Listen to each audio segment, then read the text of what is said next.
Yebella, Powerman et les Frankimento. On y va. Kubula. Amis, je suis Frankie Power, je ne suis pas humoriste, mais je suis humoriste. Donc, c'est-à-dire que je ne connais pas ce que je fais, mais je sais ce que je fais, ça fait rire. Bref, aujourd'hui, je vais vous raconter une histoire très drôle. Et quelque part, ça fait très mal, mais je suis obligé de vous raconter. Comme tout Congolais, il a toujours rêvé d'aller en France. Oui, pour mon premier voyage que je suis arrivé en France, j'ai tellement trop rêvé à France. Congolais, on voit toujours dans la tête sapologie et ainsi de suite, mais c'est autre chose. Mon frère, arriver en France, c'est pas facile. Du tout. Je suis arrivé en France avec tellement de difficultés, les papiers des autres. Permettez. Je suis arrivé en France avec les papiers de mon grand frère. Mon frère, il est diplomate, donc il fallait colmater ses papiers afin que je n'arrive en France. Je suis arrivé en France avec ses papiers. Remarquez la suite.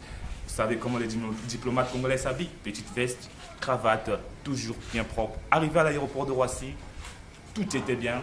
J'ai repris mon bagage. À la sortie, c'est là où tout a merdé. J'arrive, je crois que c'est un policier qui me dit « Monsieur, s'il vous plaît, je peux avoir votre passeport ?» Oui, je vous en prie. J'ai joué à l'ignorance, j'ai donné le passeport au monsieur en évitant de le fixer parce que j'avais fait une remarque que ces policiers qui sont à la sortie de Roissy, ils ne sont pas des Français.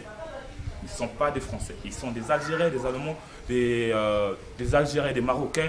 Ils ont la facilité de remarquer et de considérer les visages des Africains. Mais bref, comme j'étais déjà drillé pour ça, je n'ai pas de la panique. Le monsieur prend le passeport, le policier. Monsieur, s'il vous plaît, je regarde votre passeport. C'est pas vous sur le passeport. J'ai dit, monsieur, si c'est pas moi, donc c'est vous. Heureusement que ça va parler, ça m'a aidé et puis je suis sorti de là. L'aéroport, après, je suis sorti. Arrivé en France, moi, je me disais que je viens pour la France faire la sapologie comme tout le rêve d'un Congolais, faire la sapologie, rester là, manger, boire. Mais je me disais que la France était facile, mais c'était pas facile, mon frère. Ma soeur, c'était pas facile. Il fallait travailler afin que tu puisses avoir de l'argent. Mon premier boulot, c'était un boulot de nègre avant moi, pas merde, mais de nègre, franchement.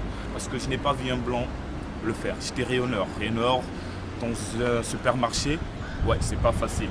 J'étais rayonneur, voilà, j'ai commencé à travailler, à ranger les paniers du supermarché et aider les vieilles dames qui passent pour faire les achats. Voilà comment était mon premier boulot, mais c'était pas facile, c'était difficile. Un jour, ce jour je n'ai jamais oublié, mais je vais vous la raconter ce jour-là. Je suis arrivé, j'ai vu une dame, elle était blonde, grande de taille, mais elle n'était pas française aussi, elle pouvait être allemande. J'ai vu la dame avec beaucoup de marchandises.